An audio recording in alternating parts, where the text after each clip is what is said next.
नमस्कार बंधुगण आज यात्रा आपण मानक बहुत आनंदमय लगे। माँ तारातारिणी पीठ नयागढ़ ठारू प्राय 108 किलोमीटर दूर जहाँकि गंजाम पुरुषोत्तमपुर में अवस्थित। यही माँ तारातारिणी पीठ को जावाक आपण पाखे सर्वमोट 3टी उपाय अच्छी। आपण चाहिए रोपवे मध्यम गोटे सुंदर सुंदर पहाड़र भ्यू देखी जापर आउ 999 पाहाच अच्छी नचेत बस राइड अच्छी।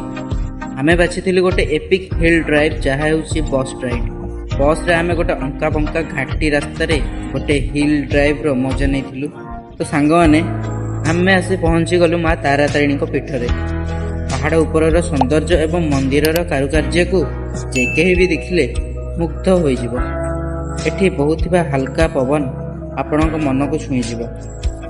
माँ तारातारिणी पीठ प्राय 117 कोटी टंकार भव्य मंदिर।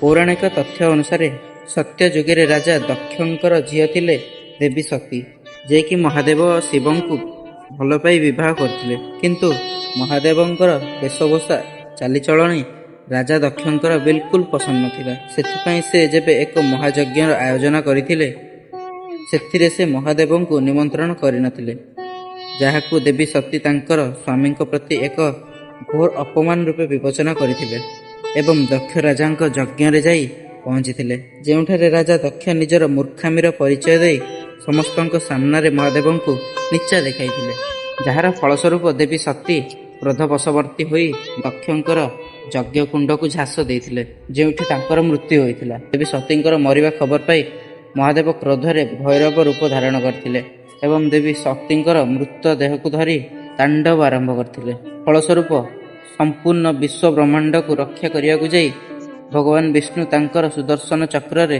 देवी सतींकर शरीर को खंड विखंडित कर देथिले। तो विश्वास करा जाए भगवान चक्र रे देवी सतींकर देह 51टी खंड रे विभक्त होई भिन्न भिन्न स्थान रे पड़िथिला, जहाँकि परे 51टी शक्तिपीठ नाम रे पूजा पाई आसंती। सही 51टी शक्तिपीठ मध्य 4टी रही आदि शक्तिपीठ, ता मध्य माँ तारातारिणी पीठ होउछि अन्यतम।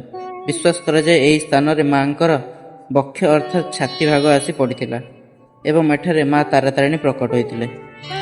एबे मंदिर बुला सरिला, फाइनली आमे एबे जाउछु तळकु। एमिति ही इंटरेस्टिंग एवं इन्फॉर्मेशनल वीडियो देखिया को मो चैनल को सब्सक्राइब करंतु।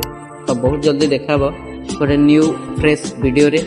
से पर्यंत रहुछि, नमस्कार।